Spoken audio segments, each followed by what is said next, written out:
Olá, tudo bem? Bom, estamos diante de mais uma aula e hoje é a nossa segunda aula sobre julgamento. Para começar a nossa aula, vamos para Mateus capítulo 7, versículo 1, que diz: Não julguem para que vocês não sejam julgados, pois da mesma forma que julgarem, vocês serão julgados. A medida que usarem também será usada para medir vocês. Por que você repara no cisco que está no olho do seu irmão e não se dá conta da viga que está em seu próprio olho? Como você pode dizer a seu irmão: Deixe-me tirar o cisco do seu olho, quando há uma viga no seu? Hipócrita! Tire primeiro a viga do seu olho, e então você verá claramente para tirar o cisco do olho do seu irmão. Vamos orar para esse versículo de hoje. Senhor, meu Deus, Pai, graças te dou por tudo que tu tens feito, Pai. Só temos a te louvar, te agradecer, exaltar o teu santo nome, Pai. Obrigado por tudo que tu tens feito. Obrigado por mais um ensinamento, Pai, da tua palavra, onde nós podemos aprender, Pai, como devemos agir nesta terra, como podemos exercer da tua verdadeira justiça, Pai. Como podemos, Pai, exercer do julgamento que tu determinou que a gente tenha diante dos outros, diante do próximo, Pai. Não aquele julgamento que o mundo ensina, mas aquele julgamento que tu determinou a nós. E assim te louvamos e te agradecemos em nome de Jesus. Amém. Na nossa última aula, a gente entendeu em um contexto mais geral sobre o julgamento. E a gente entendeu sobre o espírito hipercrítico. Para quem ainda não assistiu à última aula, o espírito hipercrítico é aquele espírito exagerado. Ou seja, Jesus não ensinou para a gente que a gente nunca, jamais deve exercer qualquer julgamento. Mas antes, o julgamento que ele condena aqui é o espírito hipercrítico.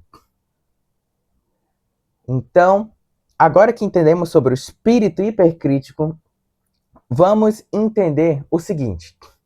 Primeira ordem que Jesus cita: não julguem. Quando ele fala não julguem, a gente entendeu que ele está condenando aqui o espírito hipercrítico.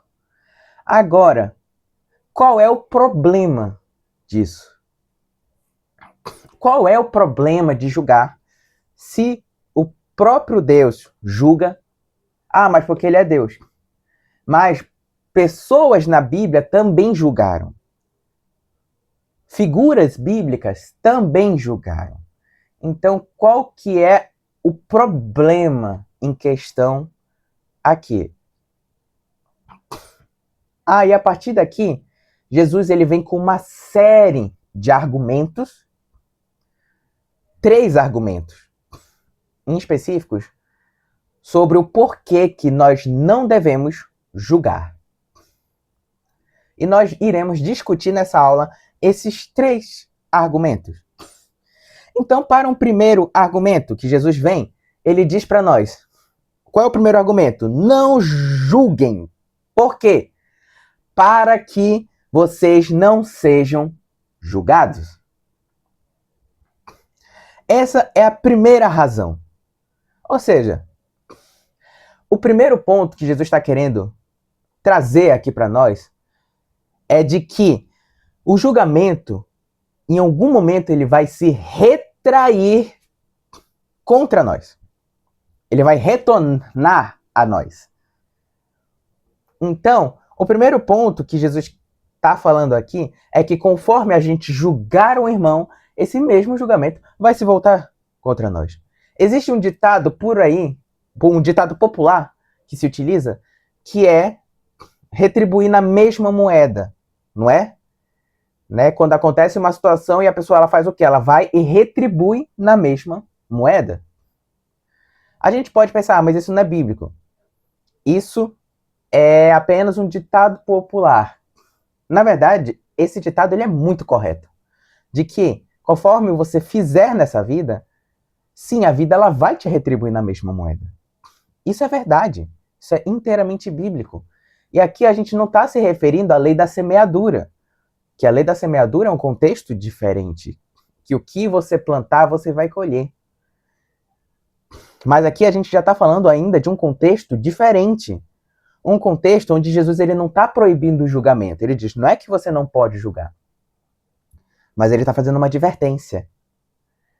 O julgamento que você se apropriar contra o seu irmão, esse espírito vai se voltar contra você.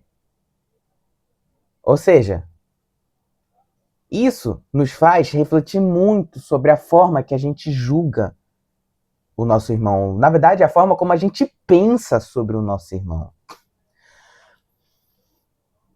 John Wesley, ele faz um alerta muito severo sobre isso, porque o julgamento, ele não é qualquer coisa. O julgamento, ele tem um poder severo. Porque, primeiro, o julgamento, ele já se apropria em grande parte da língua. Em outras partes, o julgamento ele pode vir somente em pensamento. Mas em qualquer um dos casos que isso aconteça, é muito poderoso. A ponto de que ele pode causar, basicamente, um dano duplo. Ele pode causar danos severos a quem está julgando, porque o julgamento ele pode contaminar a alma dessa pessoa.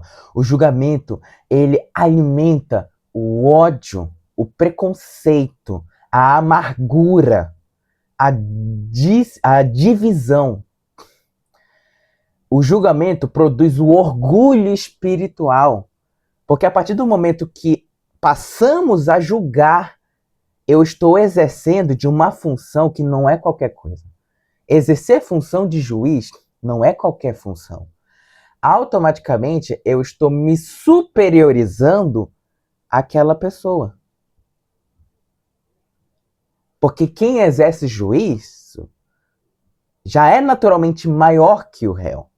Ele está dizendo, ele está assumindo a posição justa diante de uma outra pessoa cujo juiz considera estar cometendo alguma injustiça. E isso, em muitos casos, pode alimentar um ego espiritual muito grande. E, por consequência disso, isso pode causar danos, eu diria que até mais severos ainda, a quem é julgado. Imagina aquele irmão que está ali passando por alguma dificuldade, enfrentando algum pecado, passando por muitas tempestades na vida, um irmão que cometeu muitos erros e vai para a igreja, buscando o quê? Consolo, buscando ajuda. E o que ele recebe? Julgamento. E eu já ouvi isso falando de pessoas, eu já vi pessoas falar isso para mim. Aí esse tipo de gente presencia esse tipo de situação, desanima e sai da igreja. E o que eu ouvi falar? Ah, isso não é culpa dos irmãos. Isso não é culpa sua. Ela escolheu sair da igreja. Ele escolheu sair da igreja. A escolha é dele. Ele não tem que ir para a igreja pelas pessoas. Ele tem que ir por Deus. Ele devia ter perseverado e não perseverou. Então a escolha é dele, a culpa é dele. Olha esse tipo de pensamento. Esse tipo de pensamento pode parecer correto, mas ele é muito, muito contaminante e perigosíssimo. Porque a função da igreja é acolher. A função do crente é acolher, é ajudar, é exercer do juízo, mas não esse tipo de juízo condenatório, como vimos na primeira aula. Aí o que acontece? Irmãos ficam desanimados, porque quando eles procuram ajuda do único local que verdadeiramente deveria estar disposto a ajudá-lo, e o local o julga e o condena, que esperança essa pessoa vai ter? Aí a pessoa desiste de ir para a igreja, enfraquece na caminhada cristã, se afasta da igreja, se ira contra Deus, culpa a Deus. Tanto que Deus já deixou isso alertado há muito tempo atrás. Quase como se ele dissesse para nós, olha só, não me envolva nessa história não. Aquelas pessoas me odeiam por causa de vocês. Vocês fazem as pessoas se irarem contra mim. Portanto, não culpem elas, porque elas sentem raiva de mim.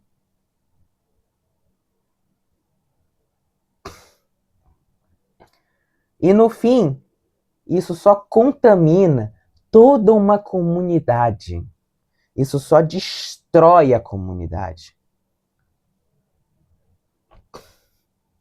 As consequências são inúmeras. Inúmeras.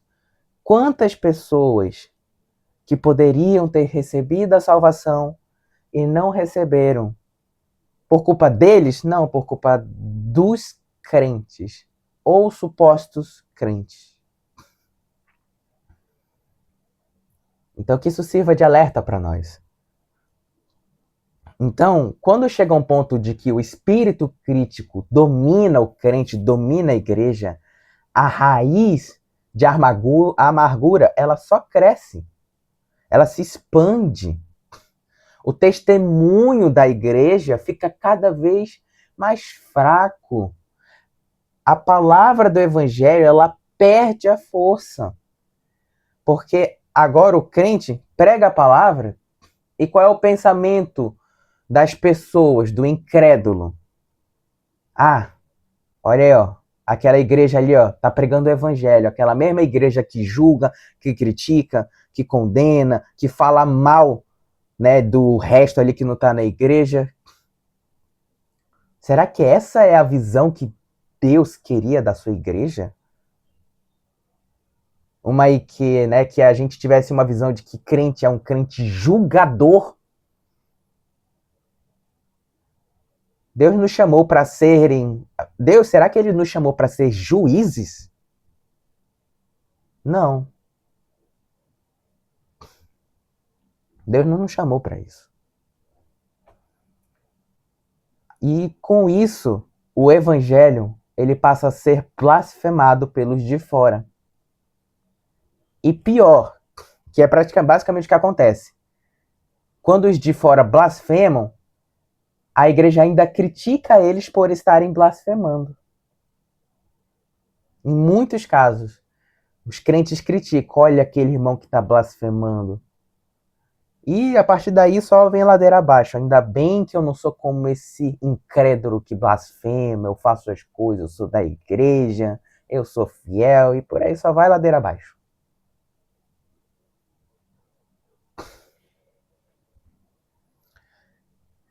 Tendo uma coisa, quando Jesus ainda está falando esse sermão do monte, ressalto, ele está pregando isso para todo aquele povo, mas também principalmente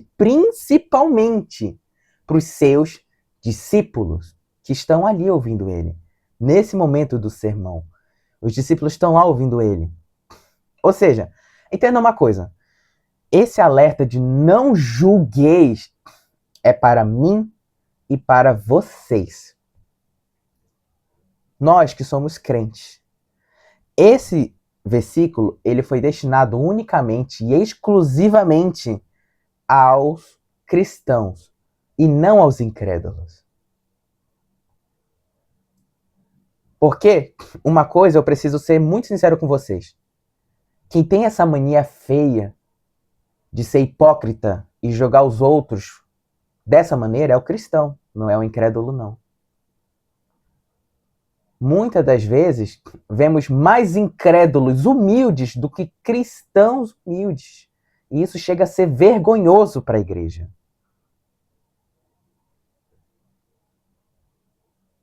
Porque não era para ser isso. Essa mensagem do não julgueis ela é destinada exclusivamente para o povo, os cidadãos do reino, que somos nós. Porque é a nossa responsabilidade julgar da forma correta.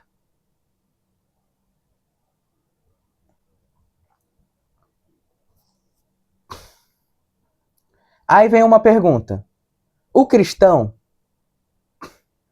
ele é julgado? Sim, com certeza. A gente pode pensar, não julgueis também significa que eu não posso julgar outro cristão. Na verdade, não só eu posso, como eu devo julgar outro cristão. Agora, nós iremos, antes, brevemente, citar aqui sobre algumas espécies de julgamentos. Existem alguns julgamentos bíblicos, né? E para a gente entender melhor sobre quando ele fala não julgueis, precisamos separar. Julgamento na Bíblia ele é citado de até 3 formas. Existem 3 espécies de julgamento citado na Bíblia. O primeiro é o julgamento eterno, o julgamento salvador, que a gente encontra lá em João 5, versículo 24, que diz: em verdade vos digo, quem ouve a minha palavra e crê naquele que me enviou tem a vida eterna. Não entra em juízo, mas passou da morte para a vida. E Romanos 8, versículo 1. Agora, pois, já nenhuma condenação há para os que estão em Cristo. Ou seja, a pergunta: o verdadeiro crente, uma vez verdadeiro crente, ele está sujeito à condenação? Não. E isso é bíblico, como foi citado aqui. Uma vez em Cristo, já não há mais condenação para ele. Ou seja, desse julgamento em específico aqui, o crente está isento. Mas, como foi falado, e repito isso muito, que o homem avalie a si mesmo. Porque não se engane ao pensar, então eu sou cristão, então eu estou salvo. Porque o que tem de pessoas por aí que acham que são cristãs são muitas. Jesus diz, Paulo diz, não é os que se acham cristãos, mas os verdadeiros cristãos que verdadeiramente estão em Cristo, para estes não há condenação. O crente nunca será condenado eternamente. Nunca. O julgamento dos galardões. O que é o julgamento dos galardões? Basicamente, é um juízo que vai testar nossas obras. E sim, todos, crentes e até os que fingem ser crentes, estão sujeitos a esse julgamento. Basicamente, é o julgamento das nossas obras. As nossas obras vão ser testadas. Voltamos para Mateus 5, versículo 17 ao 20. Aquele que obedecer ao menor dos mandamentos será maior no reino. E quem desobedecer até o maior dos mandamentos será considerado menor. Então ele está falando aqui já de medir as nossas obras. Romanos 14, versículo 10. Porque todos comparecemos perante o tribunal de Deus. Ou seja, todos vão comparecer. Todos, cristãos, não cristãos, incrédulos, pagãos. E tudo quanto tiver de ser humano nessa terra vai em algum momento se encontrar diante de Deus e justificar suas obras. 1 Coríntios 3, versículo 13 ao 15. A obra de cada um se tornará manifesta. E aqui ele fala o quê? Seja o que for que você construiu sua casa. Se você construiu sua casa de ouro, de prata, de madeira, de feno, de palha, seja o que for, vai ser posta ao fogo e vai ser testada. Se permanecer a obra de alguém, esse receberá o galardão. Se a obra de alguém se queimar, sofrerá dano. Olha só o que ele diz, sofrerá dano. Eu quero que vocês prestem muita atenção no que ele está falando aqui.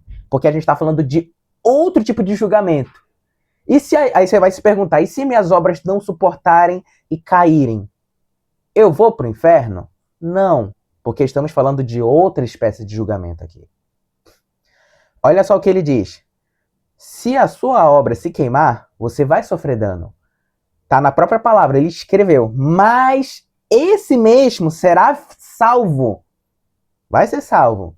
Todavia, como quem atravessa o fogo. É o famoso salvo por um triz. Por um triz você foi salvo. Quase não foi salvo.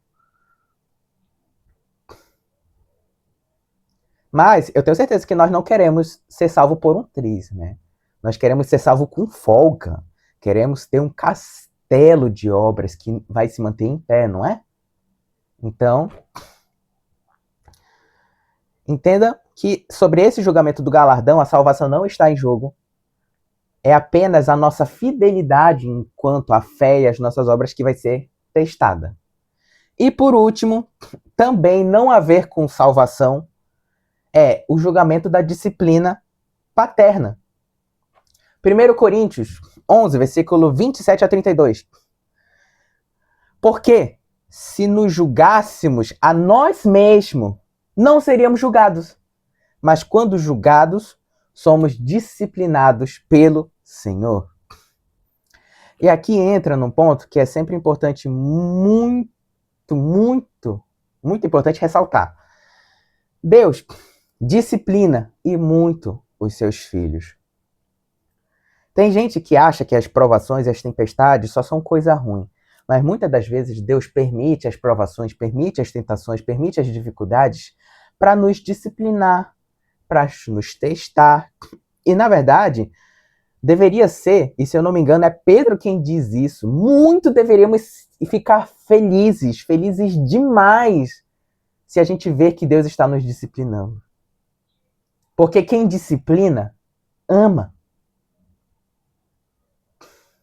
Se um pai não disciplina o filho, isso é estranho. Será que esse pai realmente ama o filho a ponto de não discipliná-lo? Entende? Quando a gente ama alguém, a gente disciplina, a gente quer que ela faça tudo certo, a gente quer que ela aprenda o que é correto, a gente quer que ela tome caminhos corretos, a gente quer que a pessoa tenha felicidade, tenha sucesso, tenha prosperidade, faça boas escolhas, tenha uma vida plena, maravilhosa. E vamos puxar uma mecânica que Jesus ama fazer isso, que a gente pegou lá de Mateus 6, do menor para o maior. Se um pai sente tudo isso pelo filho, só quer o melhor do filho, e para isso ele disciplina ele, porque ele quer que o filho alcance níveis inestimáveis. Se um pai terreno deseja isso para o filho, você acha que o pai que está no céu não vai querer muito mais do que isso para os seus filhos? Pois é. Hebreus 12, versículo 6, fala exatamente isso. Porque o Senhor corrige a quem ama e açoita a todo filho a quem recebe. Então, muitas das vezes, a gente pode pensar, e é interessante uma fala que é o seguinte. Lá em Salmo 73, a gente vê, o salmista, ele falando sobre ele ver ímpios prosperando. Só que é engraçado porque no mesmo versículo, no mesmo capítulo que ele fala e questiona sobre o ímpio prosperando e ele lá em sofrimento, ele percebe que, na verdade, isso não passava de inveja dos ímpios. E outra coisa que o salmista, lá em Salmo 73, percebeu. Ele percebeu porque ele sentiu uma mudança de perspectiva, ele percebeu que precisava mudar a perspectiva. Ou seja, ele percebeu que o filho é disciplinado. O ímpio não é disciplinado. Ele apenas adia o seu juízo. Ele está aproveitando nessa terra para, no final, ele receber o juízo final. O crente já se salva antes.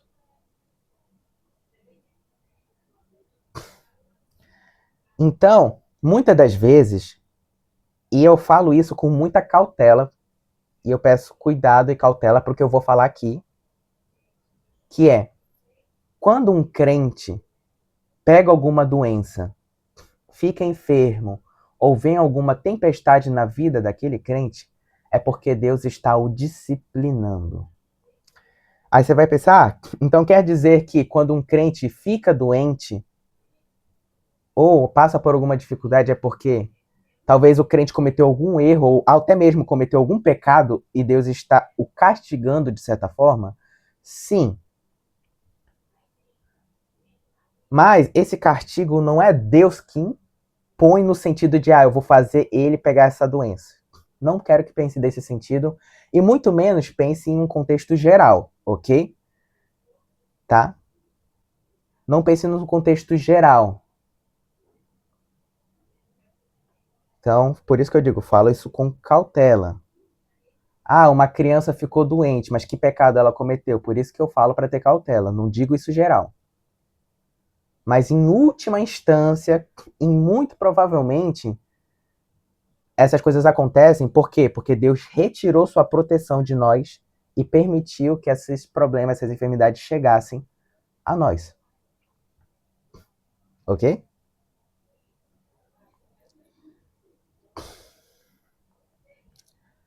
A segunda razão para não julgarmos na nossa aula, hoje veremos. A segunda razão. A primeira razão é para que vocês mesmos não venham a ser julgados. Essa é a primeira razão. Segunda razão, basicamente, é consequência e medida. Versículo 2. Pois da mesma forma que julgarem, vocês serão julgados. Então, percebe que com os juízos com que julgardes, vos sereis julgados. Ou seja, primeira coisa que Deus precisa estar dizendo aqui para nós é que na medida que a gente usar, essa medida vai vir contra nós. Ou seja,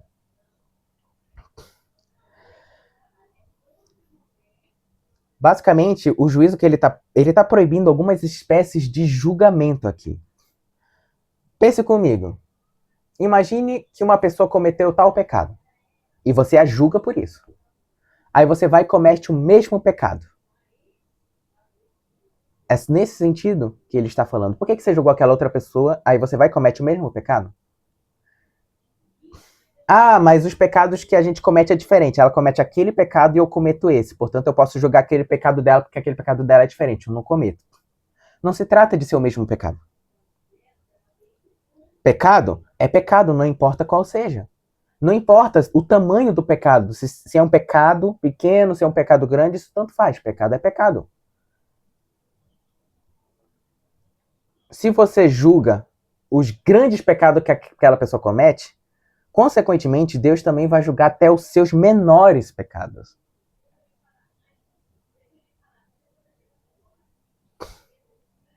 Então, Jesus ele usa de uma severidade muito grande. Entenda que essa advertência que Jesus está trazendo aqui para nós é de uma severidade tremenda que todos estamos sujeitos.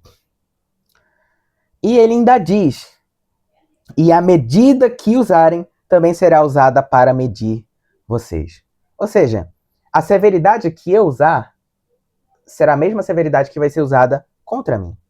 A régua que eu criei, essa mesma régua, é a régua que Jesus vai usar para medir as minhas situações. É o padrão que eu estabeleço, ou seja, tudo se volta para mim. No fundo, eu estou determinando como eu vou ser julgado. E isso, se a gente parar para pensar, isso só torna a situação mais problemática ainda. Quantas vezes nós julgamos pessoas com tamanha régua? E agora a gente pode ficar imaginando, caraca, agora imagina se essa régua se voltar contra mim. Pois é. Romanos 2, versículo 1, Paulo já alertava sobre isso. Portanto, és indesculpável, ó homem, pois tu que julgas praticas o mesmo. Então, veremos aqui 3 espécies de julgamento que nós podemos cair. E nós, detalhe, muitas das vezes, repito, não pense que você não pode cair nesse erro. Qualquer um pode. Eu posso, você pode, qualquer um. Primeiro julgamento, condenar o inocente. Basicamente, se trata de eu julgar sem nenhuma intenção por trás. É um julgamento que não tem um motivo, não tem uma prova. Nada mais passa do que supermotivações minhas. Eu procuro criar culpas inexistentes. Olha, aquele irmão é isso e aquilo e tal. Ah, tá, mas de onde você tirou essas informações? É que nem eu chegar, e isso é um péssimo hábito que eu vejo muito crente ter. Inclusive, eu já fiz isso. Eu já cometi tal erro mais de uma vez. Que é chegar para um outro irmão da igreja e falar, olha ali, ó, tá vendo aquele irmão? Ele está cometendo aquele erro. Claramente ele não se arrepende. Ele não se arrepende do que faz. Que ele continua caindo naquele erro. Aí a questão é, eu não conheço a vida daquela pessoa, não sei o que ela passa. Aí hoje eu pergunto pro Lucas do passado e eu questiono ele, dizendo, que provas você tem para dizer que aquela pessoa não se arrepende? Que contestação você tem para condenar aquela pessoa ao pecado em que ela está presa? Nenhuma. Então, devemos tomar muito cuidado ao exercer qualquer tipo de condenação sem provas. Outra condenação é condenar além do que ele merece. Vamos supor que você procurou essas provas e achou as provas. Perfeito, a prova está aqui. Ou seja, o juízo pode ser exercido? Pode. Mas nunca além do que aquela pessoa merece. Basicamente é transformar o julgamento em uma queda em identidade. Você passa a condenar aquela pessoa pelo erro que ela cometeu. É basicamente como se eu condenasse tal pessoa a ponto de que eu não enxergo nenhum bem sequer naquela pessoa. Basicamente, eu ignoro toda a obra de Deus na vida daquela pessoa e agora eu só passo a enxergar a culpa da pessoa. Não existe nenhum bem. É como se eu presenciasse um julgamento de um tribunal de um homem que matou tantas pessoas. Aí você vai olhar e automaticamente a gente pensa, é automático. Nossa, esse cara é muito ruim. É muito mal. Não existe nenhum bem nessa pessoa. Dentro dessa pessoa só existe maligno, só existe maldade. Quem disse? Mas isso ainda é um exemplo óbvio. A gente está falando de um homem que matou várias pessoas. E quando é um caso mais simples? Uma pessoa que está ali na igreja, que ela tem algumas características negativas, não tão boas. Aí automaticamente a gente já pensa, caraca, aquele irmão não presta de jeito nenhum. Só faz isso, só faz isso, só faz isso. Cara, não tem nada de bom naquela pessoa. Percebe? Aí eu pergunto para nós cristãos, e a obra de Deus? Onde que ela entra nessa história? Porque quando a gente faz isso, a gente está anulando tanto o juízo de Deus quanto a obra dele.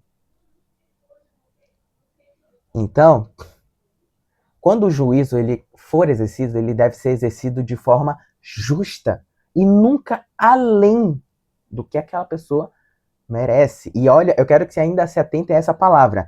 Além do que merece. Ou seja, eu ainda estou dizendo que aquela pessoa ela merece tal julgamento. De certa forma, um juízo, a gente tem uma distorção muito grande quando se trata de juízo. Porque sempre que a gente ouve a palavra juízo, vocês podem até falar isso para mim depois. e dizer, quando a gente fala de juízo, qual é a primeira palavra que vem na cabeça de vocês? Talvez muitos, ou a maioria, e eu me incluo nesse pacote, pensaria condenação, porque juízo condena. E esse é que é o problema. Porque se Jesus pensasse dessa mesma forma que nós, Jesus ele teria descido na terra para condenar a gente, não para salvar. Conforme a gente merecia ser condenado. Merecíamos. Mas ele não deu aquilo que a gente merecia. Percebe? E o terceiro tipo de julgamento? Condenar sem evidências. Basicamente, é basear-se em boatos. Basear-se em julgar pela aparência, é formar sentença pelo que ouviu, mas antes de ouvir aquela pessoa. E isso é muito triste, porque eu já presenciei isso dentro de igreja. Eu, pessoalmente. Mas sabe o que me entristece mais do que eu ter presenciado isso dentro da igreja? Foi eu ter feito isso dentro da igreja. Porque eu já fiz isso. Eu acho que pior e mais doloroso do que ver isso acontecendo na igreja é saber que eu já fiz isso. Basicamente, isso já aconteceu de... Olha só, Lucas. Tá vendo aquele irmão ali, ó? Eu conheci ele já. Tive problemas com eles.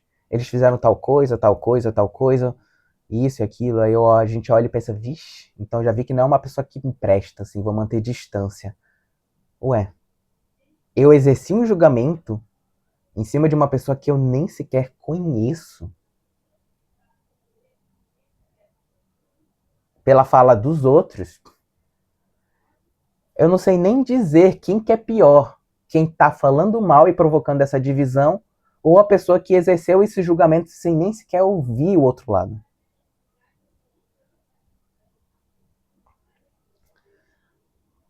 É a famosa fofoca, mas não só a fofoca, mas julgar pela aparência. Olhar para aquele irmão e pensar, vixe, olha a aparência desse irmão. Já vi que não é lá essas coisas de crente, não é? E isso a gente vê principalmente o julgamento com quem vai para a igreja tendo tatuagem. A gente repara que os irmãos de igreja julgam muito quem entra com tatuagem. Tem igreja que julga mulheres que entram com calça. Tem igreja que tem isso, julga mulheres que vão para a igreja com calça, com joias, brinco, e julgam porque tá usando maquiagem, julgam homens por causa de tal situação e tal. Julgam por tudo.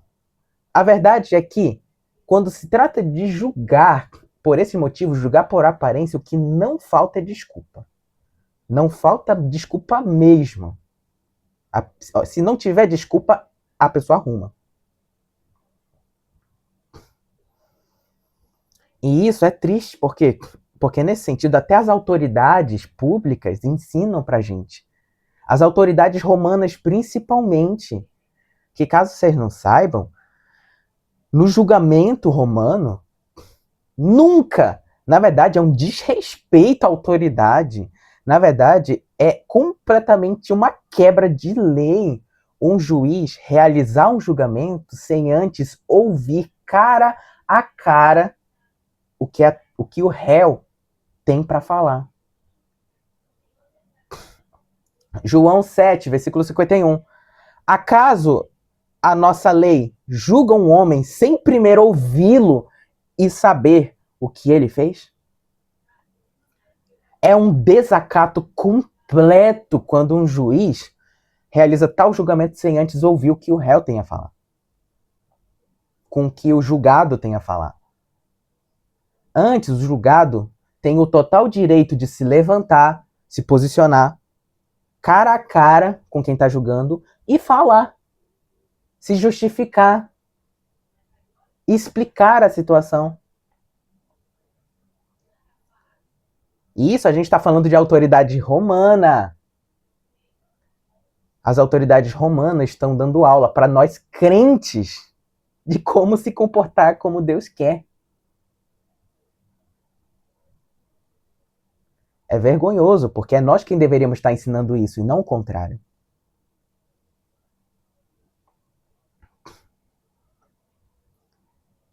Então, é muito importante, são esses 3 pontos de julgamento. E é muito importante a gente se atentar a cada um deles. Existe, na verdade, mais uma espécie de julgamento, só que eu não coloquei com os 3, por quê? Porque ele é uma espécie diferente. E eu vou explicar. Que é meio que a julgamento da responsabilidade. O que é esse julgamento da responsabilidade? É basicamente a responsabilidade ela crescer com o conhecimento. O que significa mais? O que significa isso? Quem conhece mais, responde mais. Isso eu posso falar para vocês porque é uma coisa que eu tenho experienciado na minha própria vida pessoal. Quanto mais se descobre, mais se aprende, mais você percebe que é cobrado. Porque se é cobrado a exercer daquilo que se aprende. Ou seja, quanto mais você souber, maior peso o seu julgamento tem. Por quê?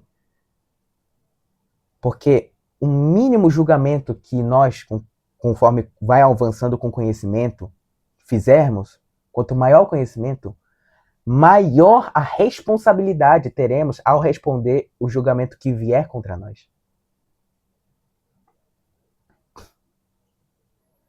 Lucas 12, versículo 48. A qualquer que muito foi dado, muito se lhe pedirá. Muito lhe será pedido.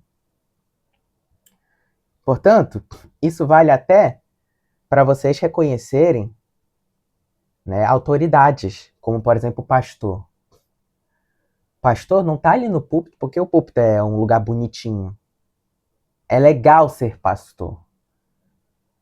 Uma vez que a pessoa ela assume um posto de pastor, ela está assumindo um posto muito importante e muito severo diante de Deus.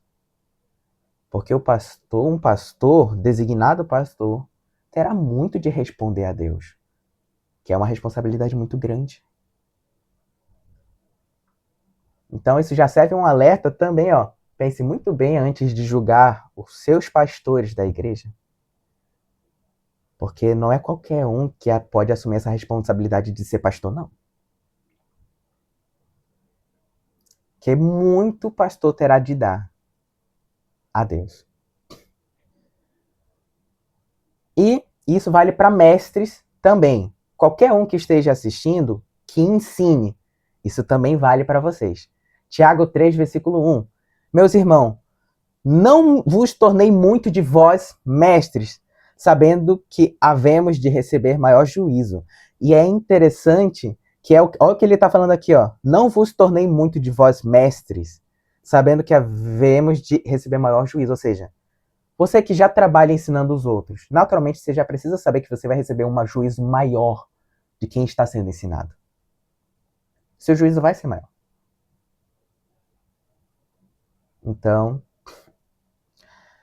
atentem a essas informações. A quem muito lhe for dado, em muito lhe será pedido.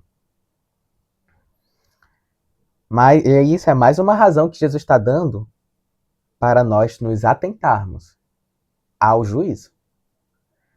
E para nossa aula se caminhar para o final. Último ponto que Jesus cita aqui é o julgamento. A terceira razão para não julgarmos. O julgamento do cisco no olho.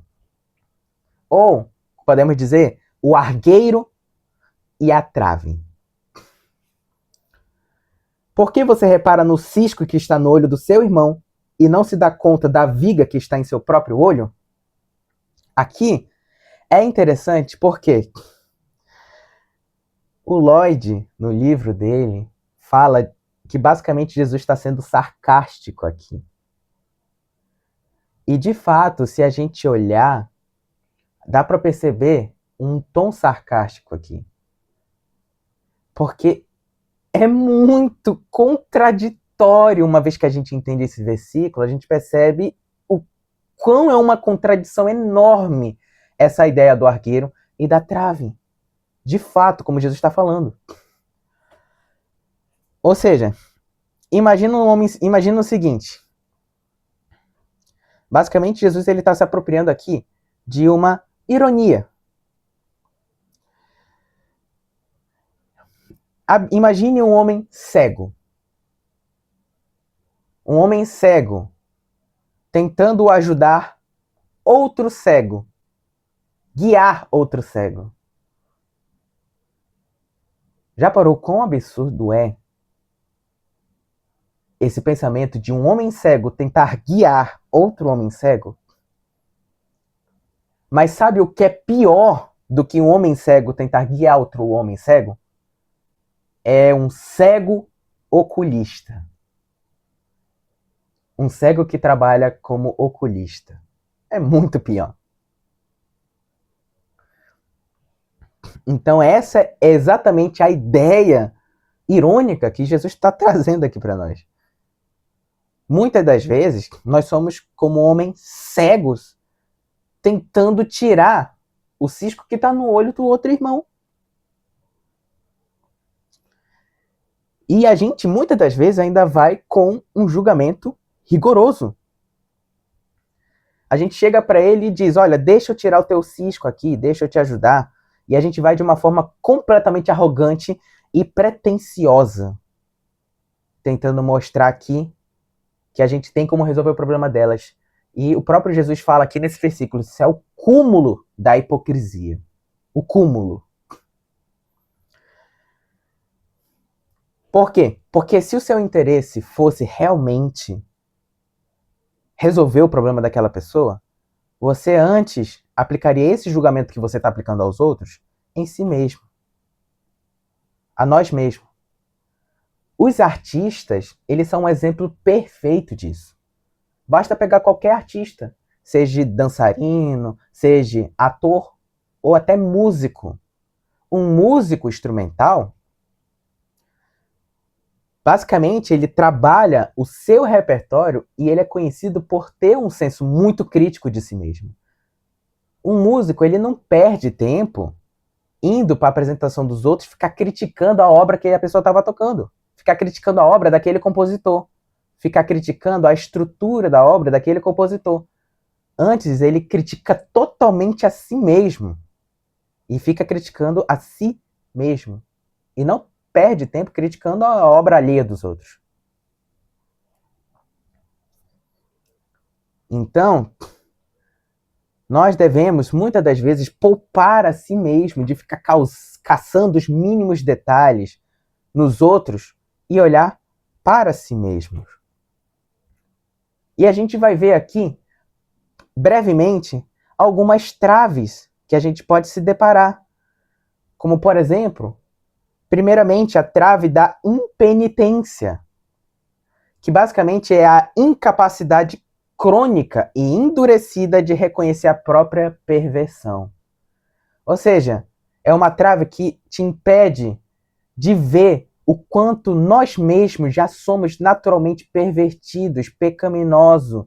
A gente não consegue perceber que a gente depende de Deus. Não consegue perceber que a gente é miserável e precisa de Deus. Ou a trave do orgulho farisaico. Basicamente, a trave que me impede de ver a realidade e faz com que eu infle o peito e me ache tal, com o direito de abominar qualquer um que esteja em desacordo com aquilo que eu acredito. Que eu piso o pé na frente do meu irmão e faço o sinal de julgamento. Aqui, ó, você está condenado. Ou seja, eu não me humilho e transformo completamente e inutilmente eu deixo a santidade do Senhor e seu julgamento. Ou seja, eu não consigo mais abominar minha própria carne. A trave da vontade própria É a vontade de querer governar minha própria vida. Não, eu quero fazer o que Deus, eu faço aquilo que Deus manda para mim, mas na primeira oportunidade, cede às próprias vontades, cede aos próprios desejos, deixa a carne governar, obedece à carne, em total rebeldia contra as ordens e os mandamentos de Deus e de Jesus. Não renuncia à cruz. E esquece a fala do grandioso Jesus que diz: eu vim para fazer não a minha vontade, mas a vontade daquele que me enviou. Também a trave do amor ao mundo, o apego ao dinheiro, às posses, às pessoas, a superficialidade e a busca incessante por ser visibilizado pelas pessoas, pelos aplausos, pela honra, pela glória. Eu não consigo largar o mundo e nem os prazeres que ele oferece, nem as coisas que ele oferece. A trave do descuido e da indolência. Essa, com certeza, é a maior de todas as traves, sem sombra de dúvidas.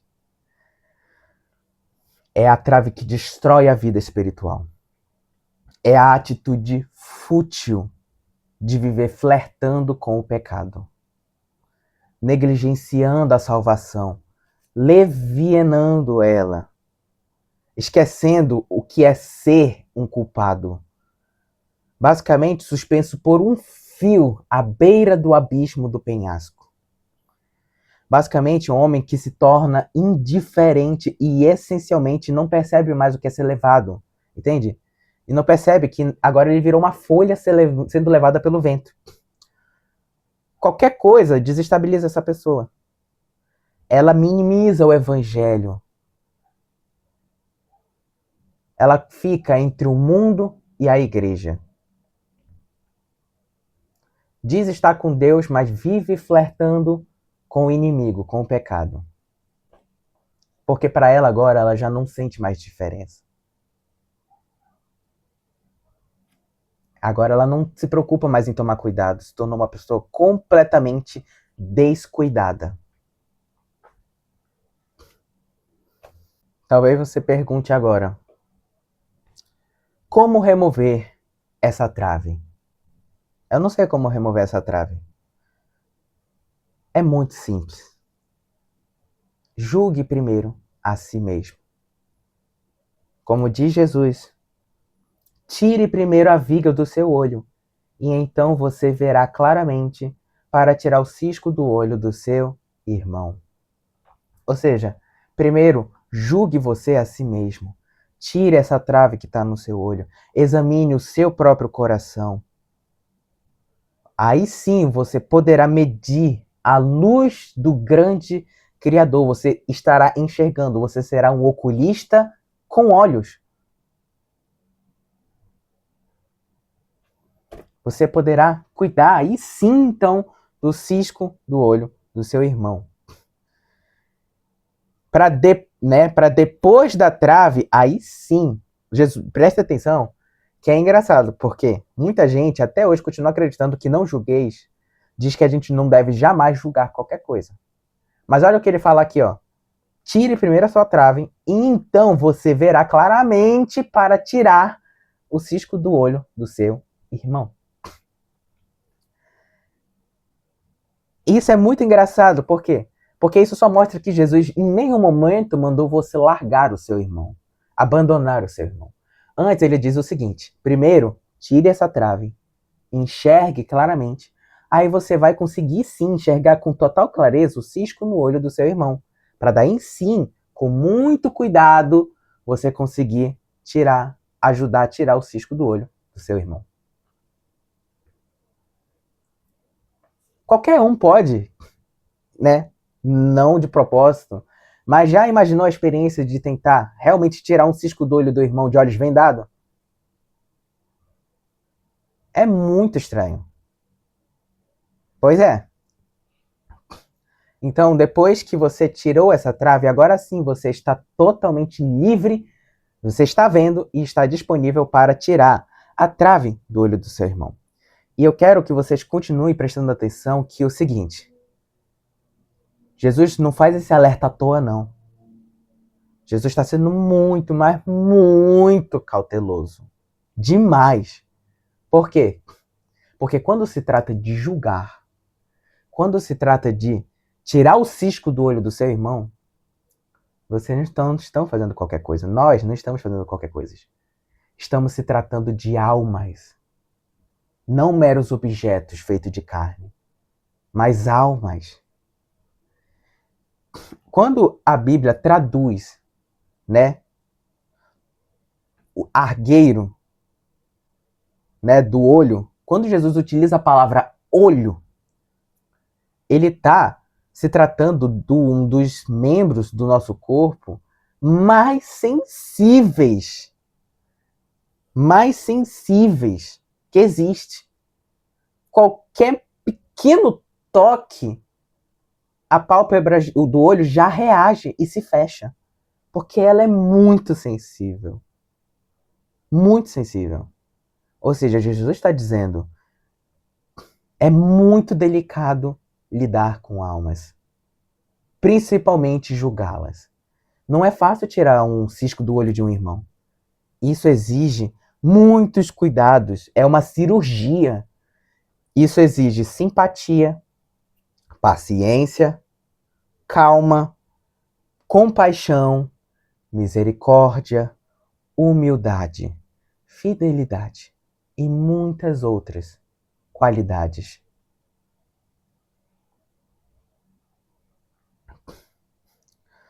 Efésios 4, versículo 15. Seguindo a verdade em amor é a única forma de eu conseguir ajudar o meu irmão. Seguindo a verdade, vivendo o amor de Cristo. E Tiago 1, versículo 19. Pois todo homem, e preste atenção, seja pronto para ouvir, tardio para falar e tardio para irar-se. Cuide para que a gente não venha cair em um desses julgamentos. Cuide para que a gente não venha julgar de forma errada, que a gente não venha julgar o inocente, não julgue ele além do que ele merece, que a gente não venha julgar sem provas, sem visão, sem nem sequer ter conhecido a pessoa, não tomar conclusões precipitadas, e que a gente venha cuidar dessas traves. Antes de sair julgando os outros, procure suas próprias traves. Veja se você não tem alguma dessas traves aqui, se avalie a trave da impertinência, do orgulho, da vontade própria, do amor ao mundo, da indiferença espiritual. Remova a trave e daí sim você estará disponível, limpo e claramente vendo,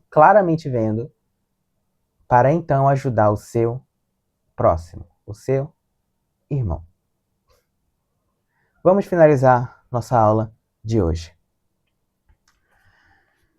Senhor meu Deus Pai, graças te damos por tudo. Nós só temos a te louvar, te agradecer, glorificar e exaltar o teu santo nome, Pai. Obrigado, Pai, por mais um dia onde tu nos ensinou, Pai, como verdadeiramente exercer do teu juízo, Pai. E que tu venha nos mostrar, Pai, a nossa trave, Pai. Se tiver alguma trave em nossos olhos, Pai, nos mostre. Nos julgue, Pai, para que a gente venha então ver esta trave, Pai, e que a gente venha remover esta trave e então enxergar claramente e exercer daquele julgamento que tu nos ensinou a exercer, Pai. Em nome de Jesus, Pai, obrigado por mais este ensinamento, Pai, e que tu venha sondar nossos corações, ver aquilo que não te agrada e nos ensinar o caminho correto e pleno, Pai. Em nome de Jesus, e assim te louvamos e te agradecemos. Amém.